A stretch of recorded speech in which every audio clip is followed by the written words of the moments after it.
Bueno, buenas noches para todos. Vamos a dar inicio oficial a este webinar. Hoy tenemos a un invitado muy especial, el doctor Héctor José Gómez Páez. El doctor Héctor José Gómez Páez es ortopedista infantil de la Universidad del Rosario, es miembro y gran comendador de la Sociedad Colombiana de Ortopedia Infantil. El doctor Héctor tiene una gran experiencia, ha sido docente de muchas generaciones, trabajó principalmente en los hospitales Simón Bolívar, en la Clínica Reina Sofía, en la Clínica del Niño, y tiene una amplia experiencia en esta cirugía. Por esta razón tuvimos el honor de que el doctor Héctor Gómez nos acompañara y los dejo con él para que nos hable sobre la reducción abierta de luxación de la cadera por la vía interna. Una cirugía importantísima porque hay un vacío entre la reducción cerrada, el manejo del arnés de Pavlik y mientras llevamos al paciente a la reducción abierta, cuando ya empieza la marcha. Muchas veces nos encontramos que hacemos una reducción cerrada y está muy inestable en pacientes de alrededor de los 6, 7, 8 meses, y si no tenemos la herramienta de hacer una reducción abierta por la vía interna, pues vamos a estar en problemas y en complicaciones con nuestros pacientes. Doctor Gómez, lo dejo con el auditorio. Muchísimas gracias. Muy buenas noches. ¿Me escuchan bien? Perfectamente. Bueno, muchas gracias. En primer lugar, deseo agradecer a la Sociedad Colombiana de Ortopedia Infantil por esta invitación y por permitirme expresar algunos conceptos y alguna experiencia sobre el tema de la reducción abierta por vía interna de la displasia del desarrollo de la cadera. Eh, Iniciaremos mostrando eh, cuándo y cómo operar, es la pregunta inicial. Quisiera al comienzo referirme un poquito sobre generalidades de la displasia de la cadera en desarrollo, ya que pues puede haber estudiantes o residentes que no manejan el tema perfectamente y me gustaría dar algunos conceptos a ese respecto. Bueno, entonces repito que quiero repasar brevemente algunos conceptos básicos sobre esta alteración que resulta en displasia por una displasia, subluxación o luxación debido a una laxitud capsular o inestabilidad mecánica. El diagnóstico es importante tenerlo lo más temprano posible, ya que el tratamiento va a cambiar muchísimo de acuerdo al momento en que se diagnostique. Por eso mismo hay que hacer todos los esfuerzos por tener una ayuda como es la ecografía lo más temprano que se pueda, y en ella pues lo que analizamos es básicamente el ángulo alfa, que debe tener más de 60 grados. Ya en pacientes un poquito mayores de 6 meses, o cuando no es posible, no es accesible a una ecografía, se acude a la radiografía. El tratamiento variará según la edad, según la etiología y la gravedad de la displasia. Entonces empezamos con el arnés de Pauling. Si él falla o ya no está indicado, se pasa a hacer una reducción cerrada y finalmente una reducción abierta que puede ser complementada con osteotomías. El, el estudio más importante a esta edad y con el fin de tener unos mejores resultados es la ecografía. Este es un trabajo que hace muy interesante el doctor Pablo Castañeda, que nos muestra cómo en el mismo consultorio puede hacer la ecografía, tomar las mediciones para ver si está inestable o simplemente es una displasia, y lo que aquí miramos pues es el ángulo alfa, que debe ser mayor de 60 grados, y la relación de la cabeza con este elemento acetabular. Aquí vemos el ángulo alfa mayor de 60 grados, que es lo normal, y en la otra un ángulo muy pequeño con una cadera inestable. La incidencia es de 1 en 100 pacientes o 100 nacidos vivos, ya que se trata del trastorno ortopédico más común en los recién nacidos. La luxación la vemos en 1 de cada 1000 niños recién nacidos. Es más común en mujeres, en la cadera izquierda, y factores de riesgo pues son los ser primogénito, sexo femenino, presentación podálica, ya que se entiende que de 6 presentaciones podálicas puede haber 1 que tenga algún tipo de inestabilidad. Igualmente, la historia familiar y la historia étnica cuentan mucho en esta patología. El tratamiento será no quirúrgico mediante un arnés de Pavlik en menores de 6 meses o cuando la cadera es reductible. Aclarar que si el paciente tiene más de 3 meses o es bilateral o no hay ortolani, es muy probable que el arnés de Pauling no funcione. Y si vemos que no funciona, pues el siguiente tiempo es hacer una reducción cerrada con espica de yeso, que puede hacerse en pacientes que fallaron o que no llegaron a tiempo. Y ese es el manejo. Pero si ya hay que acudir a un manejo más intervencionista como la cirugía, lo hacemos mediante una reducción abierta y una espica de yeso en menores de 18 meses. Ya digo, como en aquellos pacientes en que falló la reducción cerrada, o si son más grandecitos, ya requieren, además de la reducción abierta, una osteotomía con el fin de manejar la parte ósea en el acetábulo y en el fémur. Los pacientes que acuden o que vemos con este problema y que necesitan el procedimiento quirúrgico son niños para la reducción abierta por vía interna que tienen entre 6 y 18 meses y proceden de aquellos que no han recibido tratamientos a esta edad o que ya recibieron tratamientos anteriormente que no funcionaron por irreductibles o porque eran inestables y requerían, por ejemplo, una abducción en más de 60 grados, que ya se sabe que produce necrosis. Los objetivos del tratamiento se orientan a cumplir 3 requisitos, un trípode de estas 3 condiciones que hay que lograr: que sea una reducción estable, que esa reducción nos permita una remodelación de la parte ósea y ligamentaria y que nos evite la osteonecrosis. Este punto es el más crítico y el que más debemos tener. En mi opinión, ¿cuándo hay que operar? Pues se debe operar cuando esté indicado, con las condiciones que ya vimos antes, hacerlo lo antes posible, no esperar edad o aparición de núcleo cefálico. Más adelante veremos algo sobre eso. Y buscar siempre cumplir los 3 objetivos.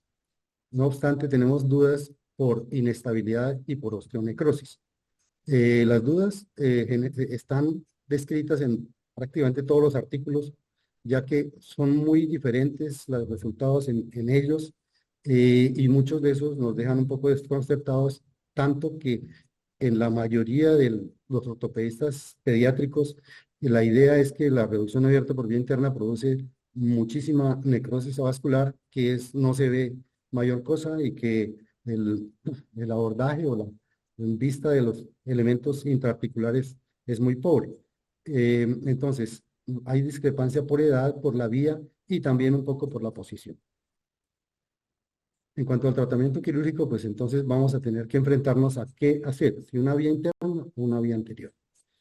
Características o aspectos de cada una de ellas. La vía anterior tiene mayor lesión de los tejidos blandos, o es un abordaje mucho más amplio, es menos estética, pero es más conocida por el ortopedista promedio. Y hay dudas sobre estos 2 puntos, que son la exposición y la osteonecrosis. En cuanto a la vía interna, sabemos que produce mucha menor lesión de los tejidos blandos durante el abordaje, es mucho más cosmética, pero es menos popular. Nos permite algo que es adicionalmente un factor estabilizante, que es la pexia del ligamento redondo, si la podemos o lo queremos hacer, y los 2 interrogantes de estabilidad y osteonecrosis. Repitiendo un poco lo anterior, es más simple cuando se entiende y se tiene experiencia. Es similar, en mi opinión, y ya lo veremos más adelante, en estabilidad y en riesgo de osteonecrosis. La pexia del ligamento redondo es un elemento muy útil. Se recomienda en menores de 18 meses y podría requerir o puede requerir cirugías complementarias. Al respecto, hoy quiero hacer un comentario: es que casi todos los artículos dicen que si uno hace una osteotomía complementaria es una complicación, pero si el paciente se maneja tardíamente y no da lugar, no da tiempo a que las estructuras óseas comprometidas se remodelen y se complementen una con otra, pues hay que recurrir a ese procedimiento. Yo no creo que debería entenderse como un mal resultado. Simplemente es parte del tratamiento, y mientras la cadera esté estable y no haya hecho una necrosis, yo creo que hacer una osteotomía antes ayuda a resolver un problema y a dejarlo mucho más fisiológico. Las indicaciones son pacientes, ya vimos, a menores de 18 meses en quienes falló el Pauling o falló la reducción cerrada. Yendo al procedimiento, al RAVI mismo, encontramos que quien primero habló de él fue el doctor Ludloff en el año 1913, y después vinieron modificaciones ya por allá en los años 70 por Mau, por Ferguson, por Weinstein. Hay una modificación del doctor Osgood en el 2018 que emplea un doble acceso. El acceso original fue descrito por Ludlow por el intervalo entre el pectíneo y el aductor brevis. Es una cadera izquierda, que vemos los vasos femorales, y el doctor Ferguson ingresaba o accedía a la cadera por detrás del aductor brevis y Weinstein por delante, siempre buscando la articulación. Esta era la forma de acceder. Yo pienso que el pectíneo es la piedra angular del acceso y, y yo me permití hacer una variante que es desinsertar el pectíneo rechazándolo distalmente, con lo cual yo tengo un abordaje mucho más amplio, veo mejor los vasos circunflejos y produce un efecto que podría disminuir la necrosis vascular al quitarle presión a los circunflejos. No obstante, más adelante vamos a ver eso y a aclarar mejor el punto.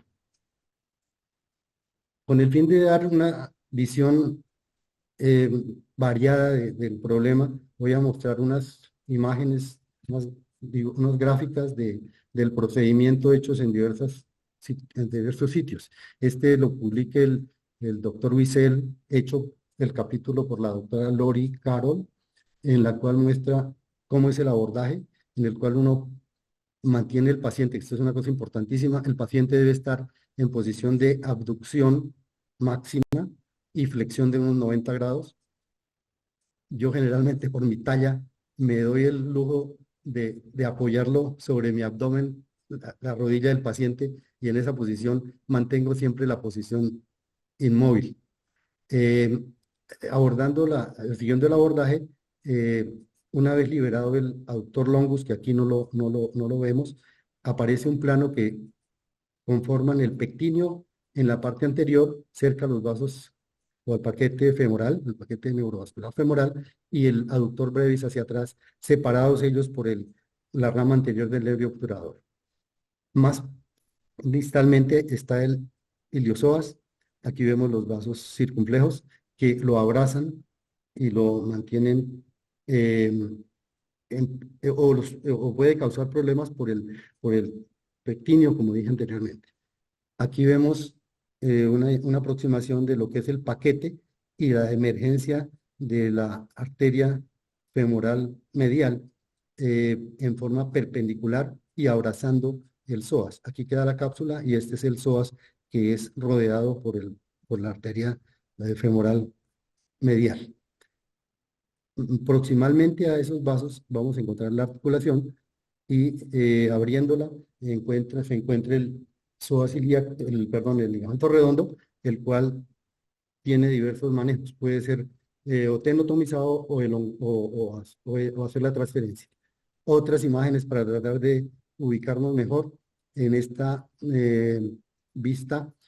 Observamos un dibujo sobre el aductor longus, el cual es el primero que encontramos al iniciar el abordaje. Aquí está el, el, la estructura. Esto es medial y esto es anterior. Y aquí vemos el plano del que hablaba antes, constituido por el pectíneo adelante, la rama anterior del nervio obturado en la mitad y el brevis atrás. Adelante están los vasos femorales. Aquí vemos más claro la misma situación, el pectíneo, el nervio obturador, la rama anterior, y el brevis. Aquí están los vasos femorales y la circunfleja medial. Aquí distalmente a ellos, entonces encontramos el psoas. Algunos tenotomizan el psoas distal cerca a la inserción en el trocánter menor y otros lo hacen en la unión musculotendinosa por encima, por debajo o por encima de los vasos circunflejos. Eso está tenotomizando el psoas. Esta es una vista ya de la parte proximal sobre la cápsula. O sea, estamos arriba de los circunflejos, se está abriendo la cápsula. En la recreación o en la imagen de este procedimiento, ellos hacen una doble ventana, una ventana por encima y una ventana por debajo en la cápsula, reparando los vasos circunflejos y haciendo el abordaje en esas condiciones. Aquí aparece el ligamento redondo, el cual se puede o seccionar o transferir como se desee o como uno aprende. Aquí vemos un acortamiento del ligamento redondo y su reinserción. Voy a permitirme también mostrar un video, dura 4 minutos, que hizo el doctor Sankar de Filadelfia, en el cual vamos a ver cómo es el procedimiento en general. Aquí vemos una cadera derecha que está luxada, a la cual le va a hacer una reducción abierta por vía interna, incisión transversa de 3-4 centímetros sobre el pliegue inguinal.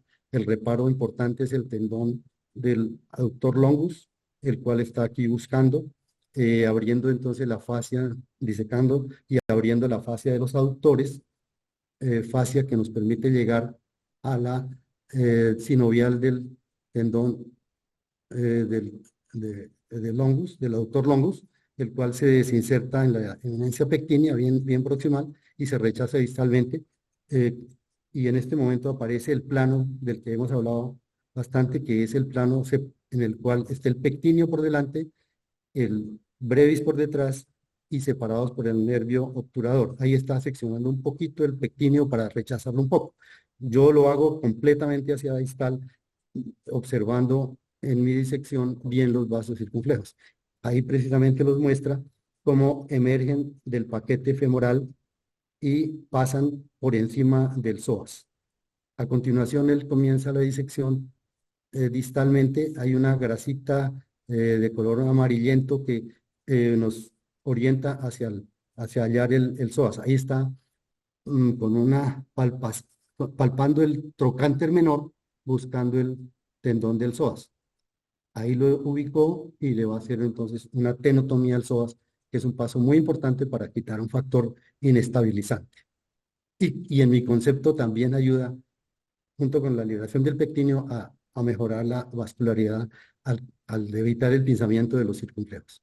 Ahora, proximal a los vasos, empieza una disección hacia adelante y hacia atrás para liberar un poco la cápsula y hacer el abordaje, el acceso. Aquí está irrigando un poco los tejidos y mirando con esa maniobra de Ortolani, digamos, o de Barlow, según si esté o no luxado, buscar el intervalo entre el acetábulo y la cabeza femoral, y la incisión inicial la hace paralela al reborde acetabular.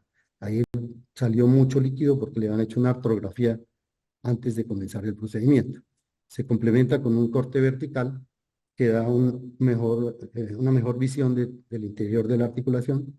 Ahí se ve ya cómo brota el ligamento redondo, el cual en este caso pues lo toma, ahí lo tiene en la pinza, lo secciona, él lo está seccionando aquí de la cabeza femoral, desinsertándolo, y después lo busca distalmente en el trasfondo acetabular, y también aquí vemos que lo está resecando.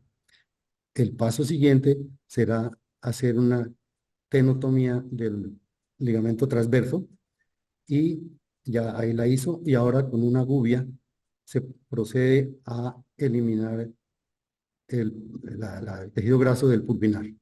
Está comprobando cómo la cadera entra y sale bien. Lo terminan de confirmar utilizando una artrografía que muestra una íntima relación entre la cabeza femoral y el acetábulo. Y a continuación, pues, inician el cierre de la incisión. No hay necesidad de reinsertar los músculos aductores, simplemente cerrar la fascia de los aductores, cerrar piel y comenzar los preparativos para hacer el paso importante que es en este procedimiento de la inmovilización con la espica de yeso. Espica de yeso que yo recomiendo que la haga en cuanto a la posición y la mantenga el cirujano, el que más experiencia tenga, de suerte que quien la coloca sea quien nos colaboró en el procedimiento, pero la reducción se debe mantener todo el tiempo durante la inmovilización con el yeso.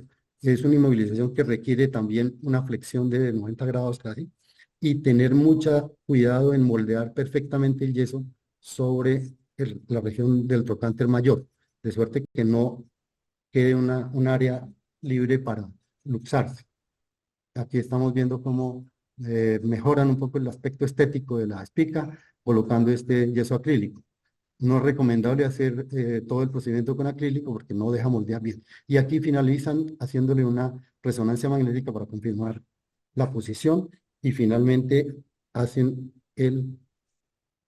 la radiografía una vez retirado el yeso que muestra la reducción y la persistencia de la displasia. Yo tengo estos dibujos que más que artísticos son muy didácticos y quiero compartirlos. Este es el plano inicial en el cual vemos el aductor longus, el cual se va a seccionar cerca a su inserción y nos queda el plano, aquí vemos los vasos femorales, esto es anterior, por aquí es que entra Weinstein, por aquí entra Ludlow y por aquí entra Ferguson. Como decía, este es la rama anterior del nervio obturador que separa el pectíneo del brevis y a través de él pues se hace el abordaje. Yo lo que hago es seccionar o desinsertar el pectíneo y rechazarlo distalmente hasta observar los vasos circunflejos. Aquí debo hacer una observación. El grupo de músculos aductores es inervado básicamente por el nervio obturador, pero el pectíneo es el único de este grupo que recibe inervación tanto del nervio femoral o crural como del nervio obturador, de suerte que su inervación no se pone mucho en riesgo cuando se hace esta maniobra de llevarlo hacia distal. Con ella yo logro dos cosas: ampliar el campo quirúrgico, dejar muy fácil, digamos, de ver el psoas o de ubicarlo y hacer la tenotomía distal cerca al trocánter menor o en la unión musculotendinosa, siempre teniendo a la vista los vasos circunflejos. Y por otro lado, lo que ya les mencionaba antes, y es que, en mi opinión, el colapso o el pinzamiento de los vasos circunflejos mediales que cause la necrosis posiblemente está en este punto, dado que por encima de ellos está el pectíneo y por debajo de los vasos circunflejos mediales está el psoas. Si se tenotomiza el psoas, se quita un factor colapsante y además se libera el pectíneo, yo creo que va a ayudar también a hacer una mejoría de la circulación. Esto, como les decía, pues no está confirmado. Ojalá se pudieran hacer algún estudio que confirmara esta apreciación, pero pues es un paso que nos está ayudando y no veo que cause ningún tipo de complicación. Una vez hecha ese paso de la tenotomía del psoas, distal o proximal a los circunflejos, entramos a la capsulotomía, la cual se facilita si ampliamos un poquito esta zona y esta con una divulsión Roma, buscando una capsulotomía más amplia. En T, en el fondo vamos a ver el tendón, el ligamento redondo, y en él pues vamos a trabajar.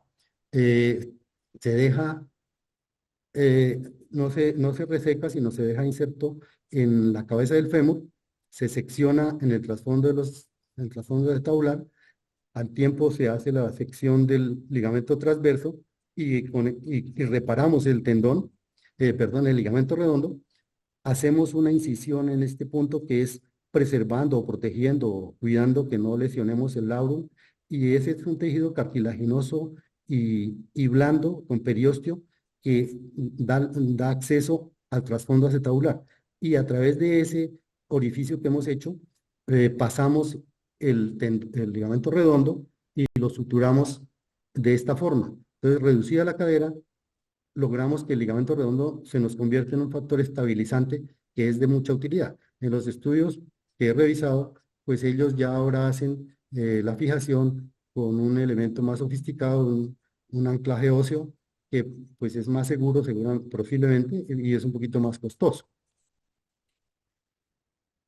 En cuanto al perfil del RAE, resumiendo, se sabe que no requiere una capsulografia, para algunos es desventaja, pero definitivamente uno secciona las partes retraídas como el ligamento pubofemoral y la cápsula, tanto por delante como por dentro, que es la parte retraída. Este procedimiento nos permite hacer la pexia del ligamento redondo, que es, en mi opinión, bastante útil para mejorar la estabilidad. Es importantísimo que en el manejo del paciente uno tenga mucho cuidado en la colocación del SpeakUp para que se mantenga todo el tiempo la reducción. Hay que usar una férula de abducción luego de retirar el SpeakUp, porque generalmente pues tienen todavía displasia ósea. Y exige, eso sí, un buen conocimiento del área y del procedimiento y ojalá experiencia en la vía para tener unos mejores resultados. Entonces, yo prefiero la vía interna en menores de 18 meses, pero entiendo que hay objeciones. La principal de ellas es la osteonecrosis. La incidencia de ella es de 0 a 67% según diversos estudios. Voy a traer un resumen de 5 artículos con los cuales quiero que quedemos un poco más informados y quitemos esa idea de que la vía interna produce necrosis. Este es el único que nos dice que es más grave la necrosis en menores de un año. Ellos revisaron un metaanálisis de 14 artículos con 734 caderas, todas por vía interna. Tuvieron 20% de necrosis eh, importante, grados 2 a 4, a los 11 años de edad. O sea, es un buen seguimiento y un porcentaje pues manejable, digamos. Y a la madurez, 24%. Y ellos confirman que pues si hace obducción uno mayor de 60 grados conduce a mayor necrosis. Entonces, tener presente que este artículo hablaba de que la necrosis era mayor en los menores de un año, lo cual en los demás artículos no se cumple, no lo entienden así. Este otro es un metaanálisis en el cual eh, evalúan la osteonecrosis que pueda estar relacionado con edad o con el tipo de abordaje. Entonces, en el primer punto, que es la edad, esto fue un estudio muy grande de 68 años de revisión de artículos para 1065 caderas con seguimiento mayor de 2 años. Si se hacía una reducción cerrada, no había diferencia entre los niños de menos de un año o los mayores de un año. En ellos era el 8% apenas.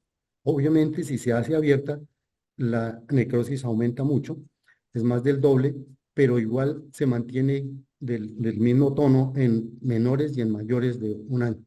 Entonces, la edad, este estudio muestra que no interfiere en el resultado en cuanto a ese aspecto. Y analizaron en el mismo trabajo las vías. Por vía interna vieron que encontraban 18% de necrosis y por vía anterior 19%. Esto es muy similar y no deja mal a la vía interna. Otro estudio, el tercero que vamos a ver, es un estudio en el cual analizan niños de la misma edad operados unos por una vía y otros por otra vía, 19 caderas en cada caso. El seguimiento fue de 6 años, un buen seguimiento, y encontraron 22% de necrosis en las vías internas y 28% en las vías anteriores. La cirugía complementaria fue más grande en la vía anterior, posiblemente porque eran niños un poco más grandes. Pero encontraron dos cosas interesantes. La primera fue que si había un antecedente de reducción cerrada fallida, había 6 veces más riesgo de que tuvieran necesidad de cirugías complementarias. Fue altísimo el porcentaje de niños que luego de una reducción fallida, que le hacían un RAVI, requerían finalmente una cirugía complementaria. Y la otra interesantísima fue que para ellos no hubo afectación en cuanto a mayor índice de necrosis por la presencia de un núcleo no osificado aún, o sea que el núcleo no protege contra la necrosis avascular. Este otro es el único que es prospectivo y que comparó la vía interna y la vía anterior. Fue hecho en un medio, digamos, hostil a la vía interna, porque él reconoce que esto fue hecho en Bristol, en el Reino Unido, y él reconoce que en Inglaterra, como yo creo que casi en todo el mundo, se prefiere la vía anterior y esto se hace pues tan tarde ya que para que aparezca el núcleo cefálico, se hace tan tarde que hay que adicionar generalmente un procedimiento óseo. Y no hacen la vía interna, aunque entiende que hay un abordaje menor y hay poco sangrado. Y en medio de todo ese ambiente, él o ellos decidieron hacer un estudio prospectivo muy interesante y muy diciente, en el cual manejaron 26 caderas por vía interna, seguidas 70 meses. La edad promedio fue 11 meses para la vía interna, con apenas un 12% de necrosis. En los que hicieron vía anterior, que tenían en promedio 18 meses, encontraron un índice mayor con 18%. Igual, pues no es significativo estadísticamente, pero ya habla de que no existe ese riesgo de que haya más necrosis en niños con vía interna y de menor edad. En conclusión, ellos dicen que al menos el abordaje interno no tiene un riesgo mayor de necrosis. No se comprometen con una afirmación más tajante, como sí aparece en este otro estudio. Este estudio fue hecho en el mismo sentido, analizando o comparando vía interna y vía anterior. Fueron 5 trabajos parecidos al anterior, incluso está incluido ahí ese trabajo en estos 5. Los entendieron como de buena calidad y revisaron o sumaron 151 caderas manejadas por vía interna con edades comprendidas entre los 5 y los 12 meses, o sea, niños pequeños, y 106 caderas de niños más grandecitos, entre 6 y 21 meses, y a los primeros solo les encontraron al final del seguimiento 13% de necrosis, contra un 28% en el caso de la vía anterior. Ellos sí concluyen de manera muy clara en que hay 2 veces más posibilidades de necrosis vascular cuando se hace una vía anterior. No encontraron diferencias clínicas y radiológicas en los resultados y tampoco en el número de cirugías complementarias. En conclusión, dan 3 cosas: que la vía interna es segura y efectiva en menores de 2 años, que la vía interna causa menos necrosis, y tercero, esta es la parte más sensata tal vez, es que la elección debe ser hecha según la experiencia del cirujano. Uno no debe hacer aquello que definitivamente o no tiene la experiencia o no tiene el conocimiento o entiende que le va a dar problemas. Este par de estudios hechos en San Diego, vamos a revisar algo sobre lo que es el manejo del ligamento redondo. Ellos manejaron, este es el único, uno de los pocos sitios donde hay trabajo sobre el punto, es el doctor Wenger, quien hace esta observación con estos trabajos, un par de trabajos. En este caso, manejaron por un seguimiento de 33 meses, 12 niños por vía interna y 11 por vía anterior. Los de la vía interna todos tenían una artrografía previa, eran irreductibles, a uno le tuvieron que hacer osteotomía y todos tuvieron un resultado clínico excelente. Los otros tuvieron que recibir una doble vía, o sea, en la vía anterior tradicional iliofemoral, pero adicionaban una vía medial para poder terminar de hacer la pexia.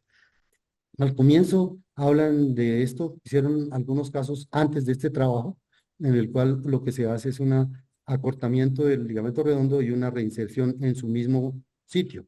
Pero lo que es la transferencia tenodesis implica hacer una resección, un acortamiento del tendón del ligamento redondo y hacer en el acetábulo, en la parte del isquion, una pequeña muesca, una decurticación a través de la cual se pasa la sutura y se termina reduciendo la cadera y haciendo la fijación con el ligamento y un anclaje.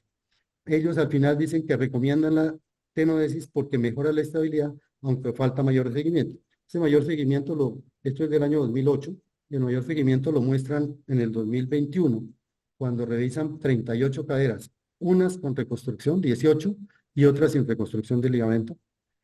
En ninguna encontraron reluxación, o sea, ni con reconstrucción ni sin reconstrucción.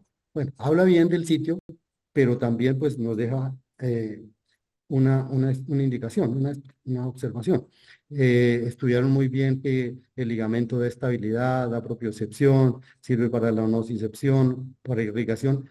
Muy pobre, son menos del 5% de la cabeza, la nutre el ligamento redondo y ayuda en la circulación de líquido sinovial.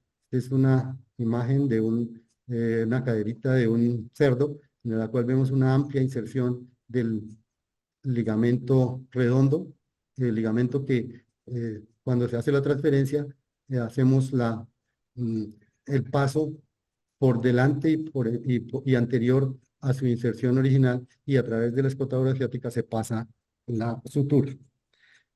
Bueno, en conclusión, ellos lo recomiendan porque a pesar de que no encuentran diferencias, el procedimiento en este caso, el procedimiento de la transferencia da más confianza, ya que especialmente en quien no tiene mucha experiencia en el procedimiento y tampoco en la colocación adecuada de la espica, pues le da tranquilidad.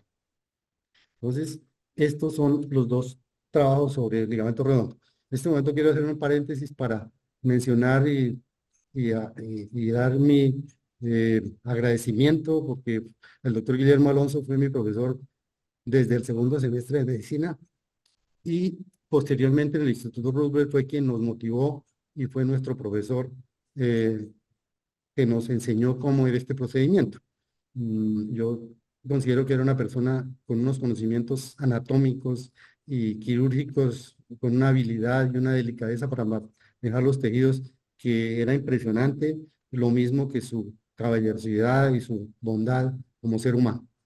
Él manejó 60 caderas, 31 de esos niños fueron mayores de 2 años, 29, pues la mitad eran mayores de 2 años. Esto es impresionante porque él al comienzo no tuvo reparo en que los manejaba por esa vía y les hacía las osteotomías y terminaba reduciéndolos. Eran procedimientos muy largos pues impresionante, pero él lo hacía bien. Tanto que al menos en lo que muestra dice que la osteonecrosis fue de 14% nada más, pero que requirió 31 osteotomías, o sea, todos los mayores de 2 años le tuvo que hacer osteotomías.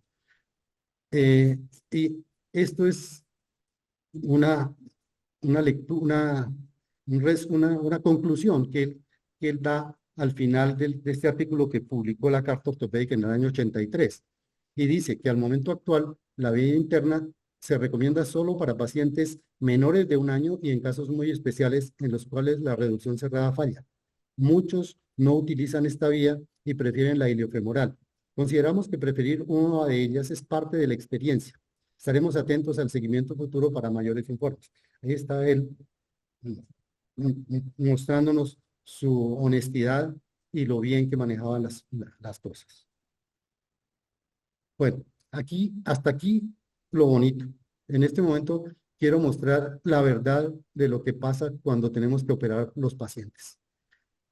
Este estudio lo hizo recientemente el doctor Sankar en Filadelfia y nos muestra en un estudio prospectivo analizando 232 caderas a quienes niños que operó alrededor de los 19 meses seguidos por menos de 1 año, pero menos de 2 años, y cómo la cantidad de problemas que se presentan.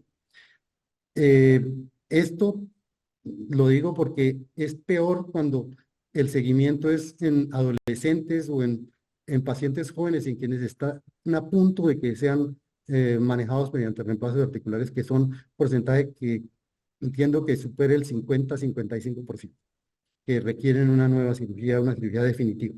Bueno, él muestra que en estos 21 meses ya tuvo 7% de luxaciones en todo tipo de reducción abierta. No es vía interna, es todo tipo de reducción abierta. Que necrosis vascular observó 44% y que displasia acetabular residual 55%.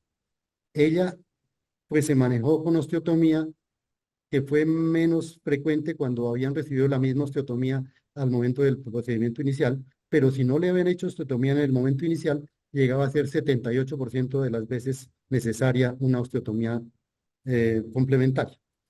Todos estos resultados adversos son mucho más altos de lo que han mostrado los estudios previos y pues deben un poco sorprender y sobre todo llamarnos la atención.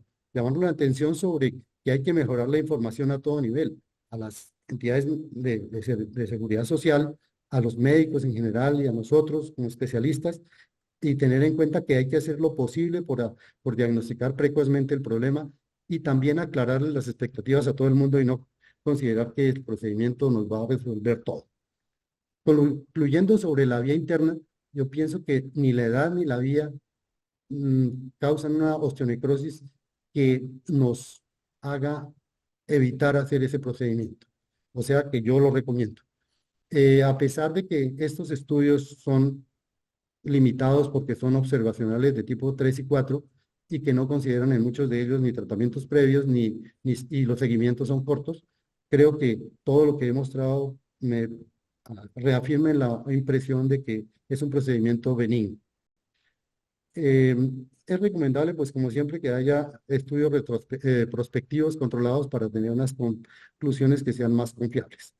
Entonces, hay que operar cuando haya indicación y pronto. En resumen, recordar que es mejor la prevención. Entonces, comenzar por un diagnóstico oportuno nos conduce a un tratamiento más efectivo y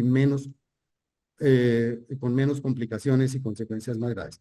Empezando por un public, por una reducción cerrada, pero si llegara a necesitarse la cirugía, yo creo que hay una indicación que si hay indicación entre 6 y 18 meses, la vía interna se puede realizar oportunamente y no esperar a que aparezca el núcleo cefálico.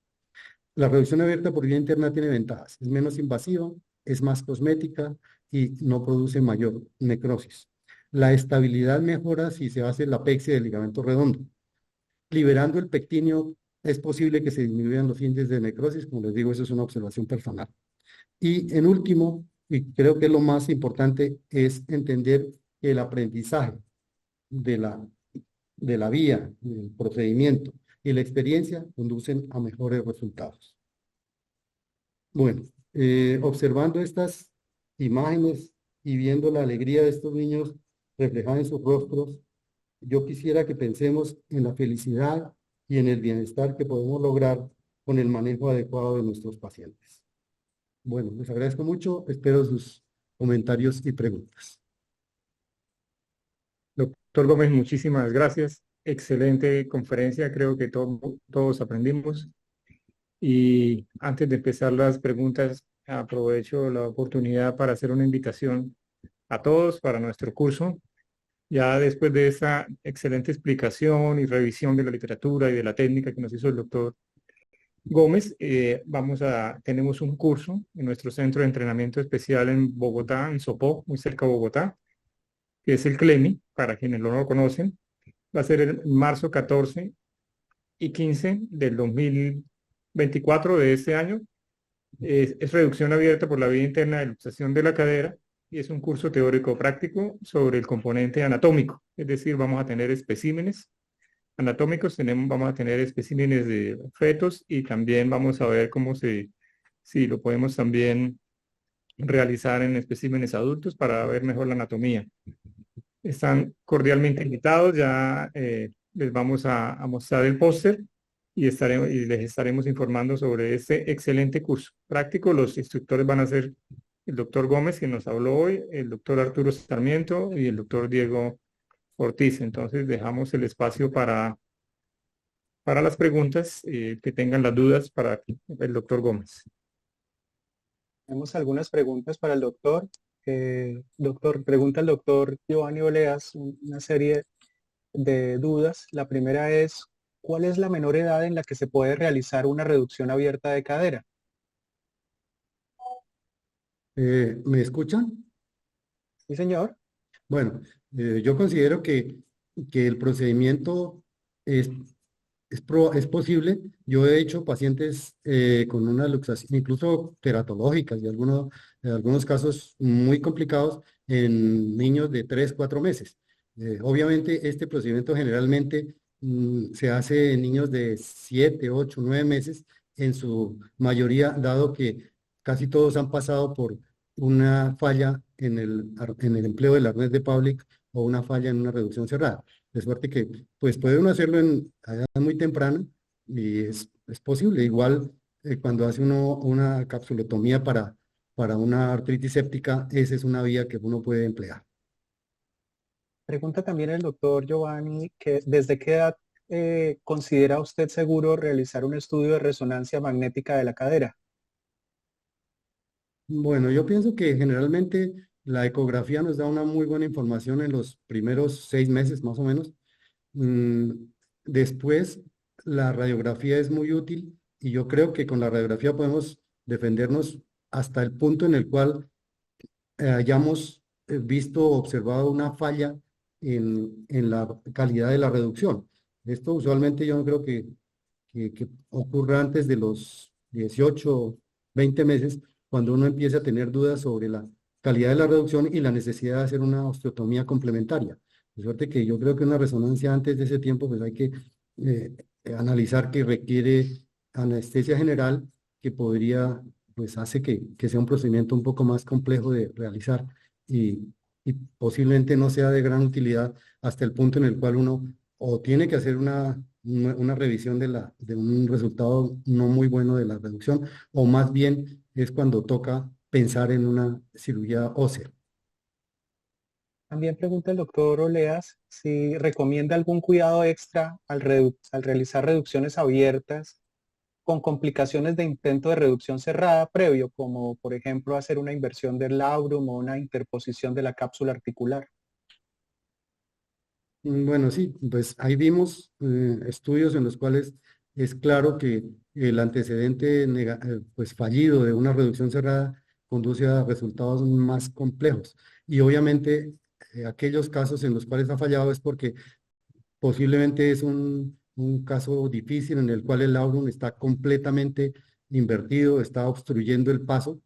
Y yo, pues sí, muchas veces, sí, yo creo que muchas veces, porque he operado hartos, muchas veces he tenido que hacer algo que pareciera antifisiológico y es hacer unos cortes radiados en el labrum posterior, en donde encuentra uno la...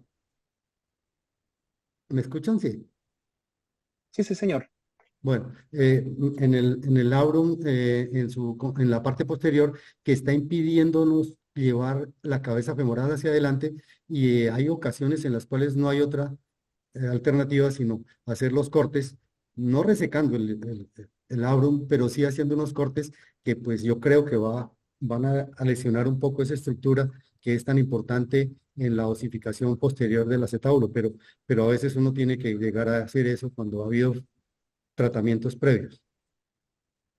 El doctor César Álvarez lo felicita por su conferencia, doctor, y le pide si podría por favor profundizar los criterios de una reducción cerrada fallida bajo anestesia general que indefectiblemente requeriría una reducción abierta. Pues yo creo que son aquellos en los cuales uno ya pasó por un procedimiento de ellos. Creo que eso es ya muy significativo de que hay que hacer algo más.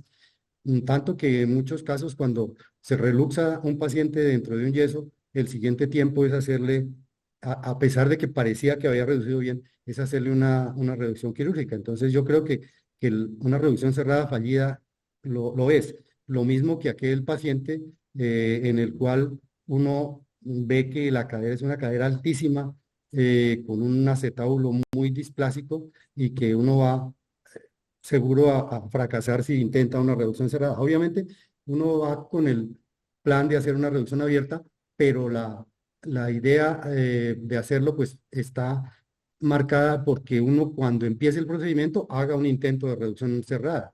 Y una vez hecha la reducción o el intento con una artrografía que se confirmó que no, pues hacerla. Yo creo que es llenarse de razones para hacerla vía, hacerlo quirúrgico. Pregunta también el doctor Giovanni Leas que en qué casos recomienda la utilización del endoboton para fijar el ligamento redondo. Bueno, yo la verdad nunca lo he usado. Yo siempre, nosotros somos pobres y aquí no manejamos ese tipo de elementos y siempre lo hago con una sutura. Como les digo, pues está descrito el empleo de anclajes óseos que dan más confianza y efectivamente así es como lo hacen en otras partes. Hay un comentario, no dice el doctor que lo menciona, pero pues dice lo siguiente. Literatura y experiencia y un estudio reciente hecho en el Instituto Roosevelt muestra cómo con la reducción cerrada o abierta por encima de la edad de inicio de la marcha, alrededor de 12 meses, la incidencia de displasia residual es muy alta y requerirá de una osteotomía pélvica luego. ¿Vale la pena embarcarse en la reducción abierta por encima de esa edad o mejor esperamos y de una vez hacemos reducción abierta por vía anterior y osteotomía, solucionando todo de una vez? Pues esa es la pregunta que yo, o la respuesta que yo tengo. Y para mí no hay duda de que hay que hacerla lo más temprano que se pueda. Yo no veo razón para ponerme a esperar a que el niño camine o tenga 18 o 20 meses y yo le pueda hacer una osteotomía. Es bueno, no sé qué porcentaje exactamente, pero yo tengo la esperanza de que haciéndole eso no llegue a requerir la osteotomía que habría que hacerle cuando yo lo tengo ya a los 18 o 20 meses en el quirófano. De suerte que pues yo pienso así y yo creo que no debería esperarse.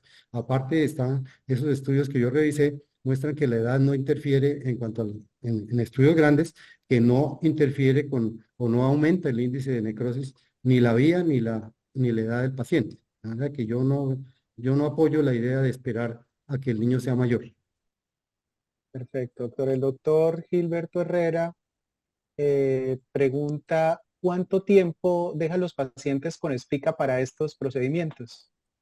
Bueno, este procedimiento, como no tiene una capsulografía y uno no mm, hace un manejo de esa parte, generalmente los dejo entre 10 y 12 semanas inmovilizados con la espica inicial. Y después se sigue el manejo de acuerdo al resultado de la radiografía y de la estabilidad que uno prueba en el momento de retirar la espica de yeso. Gracias. Pregunta el doctor Juan Ricardo Benavides si en su técnica al final del procedimiento reinserta el pectíneo. No, de eso, tal vez ahí mencioné que ninguno de los músculos que uno tenotomiza o desinserta, los reinserta. Obviamente uno los deja lo más cerca de su posición anatómica, pero no hay necesidad de reinsertarlos. Justamente lo que yo pienso sobre el pectíneo, que me ayuda su liberación a disminuir la presión sobre los circunflejos, pues no estaría bien hacerle otra vez una reinserción en su origen natural. Nos preguntan también si ha realizado vía interna en mayores de 2 años y si es así, qué riesgos, contraindicaciones, ventajas o desventajas tendría. Pues yo nunca he hecho, tal vez por ahí de 2 años hicimos uno en el infantil, fue el primero, yo casi que era residente y me atrevía a proponerle al doctor Pacheco allá que lo hiciéramos y no nos fue nada bien, fue un caso realmente desastroso, era un niño grande, yo no tenía mucha experiencia y como uno es lanzado cuando es residente, pues, y la verdad es que es medio irresponsable porque uno hace cosas que después sabe que no le va a tocar lidiar con ellas. Bueno, no, estoy hablando de unas cosas que uno no debería pensarlo ni hacerlo, pero la verdad fue que se hizo y no nos fue muy bien. Entonces yo la verdad es que cuando ya aprendí cómo era, no lo hago y creo que es muy complejo. Y pues a no ser que uno haga una osteotomía femoral de acortamiento y que pueda llevar la cabeza femoral a su sitio sin una grado de presión mayor, pues yo creo que no se debe hacer.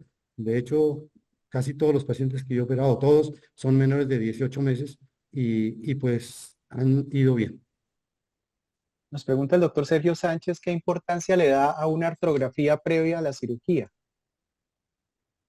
Pues si yo tengo la, la duda de que la cadera esté bien centrada, pues vale la pena. Pero si yo encuentro que es una cadera supremamente inestable, porque yo le tenga que dar más de 60 de abducción, o definitivamente no reduce y es irreductible, pues no cabe hacer la artrografía. Solo en aquellos casos en que yo vea que podría ser suficiente hacer la reducción cerrada, eh, entendiéndolo así, que vea que en la radiografía me reduce y quiero estar seguro de que no hay ninguna interposición de tejidos blancos.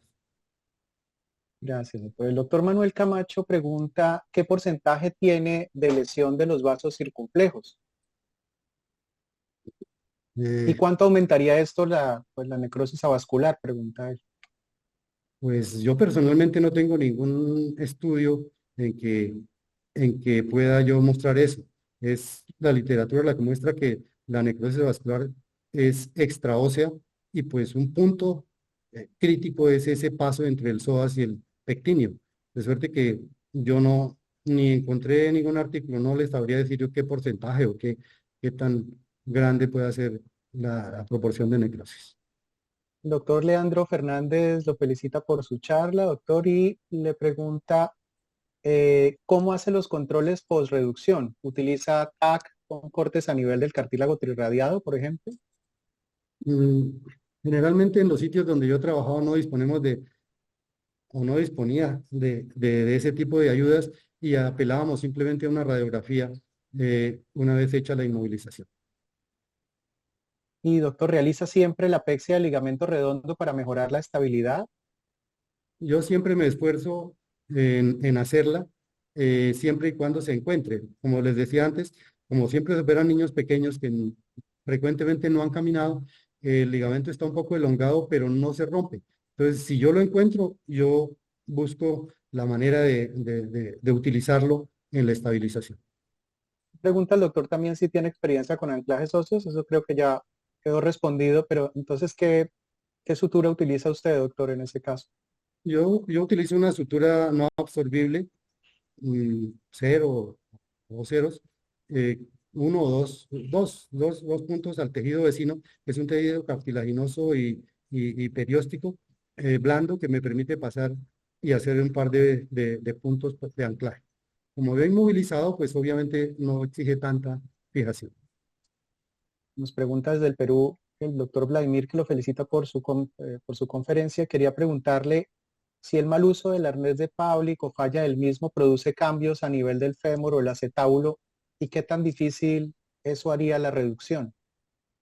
Bueno, es reconocido y todo el mundo eh, indica que el arnés de Paulick no lo debe uno utilizar e insistir en utilizar si después de 3 o máximo 4 semanas no logró estabilizar la cadera.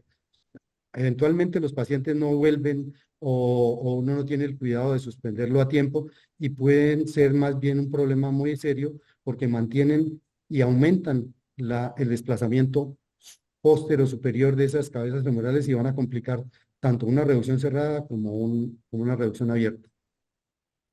El doctor Mosquera agradece por compartirnos su experiencia en el abordaje medial de la displasia de cadera.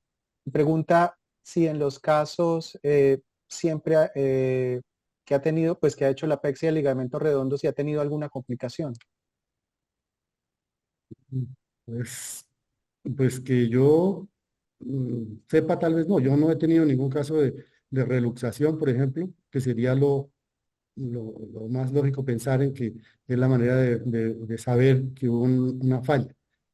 Infecciones tampoco, bueno, tal vez no complicaciones. El doctor Álvarez nos pregunta si al hacer la reinserción del ligamento redondo en la parte anterior del reborde acetabular y no en el trasfondo, que es la inserción original, si esto no de pronto podría predisponer a una subluxación, que la cadera quede subluxada. Sí, uno trata de hacerlo lo más inferior posible, buscando que sea cerca al trasfondo acetabular. Y generalmente uno eh, pasa, hace la perforación orientando la perforación hacia el trasfondo acetabular. Entonces, generalmente no la hace uno tan anterior y tan superior, digamos, que cause una inestabilidad. Pero pues ese es el punto más anatómico que debe uno tratar de buscar en donde es la inserción original, por ahí pasar la perforación. El doctor Gilberto Herrera le pregunta por qué no hacer capsulorrafia. ¿Considera que podría incrementar el riesgo de necrosis? ¿No considera que hacerla podría mejorar la estabilidad del procedimiento, además de la apexia del redondo? Pues no está descrito hacerlo porque justamente lo que se hace es que deja uno abierto la zona del ligamento pubofemoral y de la cápsula por la parte interna y por la parte anterior. Entonces, los puntos no caben ahí porque uno está trabajando sobre la parte retraída. Si uno ampliara la capsulotomía hacia atrás y hacia posterior, posiblemente habría la posibilidad, pero generalmente no se hace y uno se limita a obtener la estabilización mediante el acortamiento de la columna interna, por decir algo, de la cápsula. El doctor Giovanni Oleas nos pregunta si hay alguna variación de la técnica en luxaciones de cadera con enfermedades de base, como por ejemplo parálisis cerebral espástica, mielomeningocele o artrogriposis. Pues yo considero que se puede hacer. Lo que pasa es que generalmente esos pacientes requieren otra serie de cirugías y cosas mucho más complejas y reducirla posiblemente por esta vía no va a ser suficiente, dado que, pues, no sé, debe haber o artrogriposis que limita el movimiento y el pronóstico no es tan bueno, o hay parálisis que impiden que uno logre una estabilización. Sin embargo, yo hice manejo de niños con artrogriposis, niños pequeños, y me fue bien afortunadamente. También nos pregunta el doctor Mauri qué requisitos intraoperatorios considera que deben existir para estar satisfecho con la reducción abierta, doctor. Pues uno observa muy claramente el fondo, el acetábulo. Esa vía no es como algunos dicen que uno no ve nada, Uno, obviamente, puede ser que lo vea solo el cirujano o cuando uno al ayudante le dice que mire allá, pero la verdad es que uno sí puede ver con claridad que el acetábulo está libre y que cuando uno hace la reducción ve cómo la cabeza femoral excursiona muy íntimamente adherida al acetábulo y uno queda satisfecho de que clínicamente o macroscópicamente la reducción se ha logrado. La doctora Marta Valencia nos pregunta que a partir de qué edad recomienda la osteotomía pélvica asociada a la reducción abierta. Pues yo creo que todos estamos mm, de acuerdo en que si el paciente tiene cerca de 2 años y tiene un acetábulo muy displásico o tiene un valgo o una anteversión que esté subluxando una cadera que ya se ha logrado reducir, pues ahí es una indicación y generalmente yo creo que es 2 años. Recuerdo que cuando yo inicié mi práctica o mi aprendizaje, niños de 18 meses que tuvieran por ahí 27 o 28 grados de índice tabular, así estuviera reducida muy bien la cadera, les hacíamos osteotomías. Y hoy en día yo creo que esos pacientes deben haber hecho pinzamientos y complicaciones. Pero un paciente ya de más de 2 años y que uno vea que se está lateralizando la cadera por falta de contención acetabular o femoral, yo creo que hay que hacer la osteotomía. Perfecto, doctor. Bueno, esas eran las preguntas que teníamos. Muchísimas gracias. Lo dejo con el doctor Céspedes. Bueno, muchísimas gracias para todos los asistentes. Gracias por las preguntas. De nuevo, muchísimas gracias, doctor Gómez. Excelente webinar, excelente presentación. Espero que se hayan aclarado muchas dudas. Espero que se animen o nos animemos a aprender la vía interna, no hacerla sin tener la suficiente experiencia. Yo creo que muchos de los fracasos y las necrosis son por procedimientos que se hacen por personas que no tienen el conocimiento y la experiencia en esta cirugía. Les recuerdo nuevamente que vamos a hacer el curso en marzo y de nuevo muchas gracias, doctor Gómez. Bueno, a ustedes más bien por la invitación y complacido de haber estado compartiendo mis conceptos.